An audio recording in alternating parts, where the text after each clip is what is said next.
À Entressin, on est fier de son foin. Ce dernier est reconnu mondialement pour sa qualité. La production de foin est à la base de quasiment tous les agriculteurs et producteurs locaux du secteur, mais cette culture est en danger. On écoute Jérôme Lescaut, agriculteur et producteur de foin. On est en perte, nos exploitations sont en difficulté. Il y a de moins en moins de bêtes au niveau français, européen et même mondial. Et de ce fait, les bêtes n'arrivent pas à manger toute la production de foin. Aujourd'hui, le prix de vente va se vendre à environ 150-160 euros.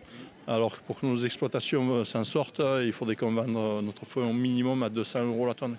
Un danger qui en amène un autre, celui de la recharge de la nappe phréatique. 70% de cette dernière provient de l'irrigation traditionnelle des prairies de foin de Crau. La perte d'eau liée à cette agriculture du foin impacterait la zone sur tous les plans, selon la présidente du CIMCRO, Céline Tromentin. On pourrait avoir des déficits de recharge de la nappe phréatique de la Crau qui alimente 300 000 habitants du territoire en eau potable.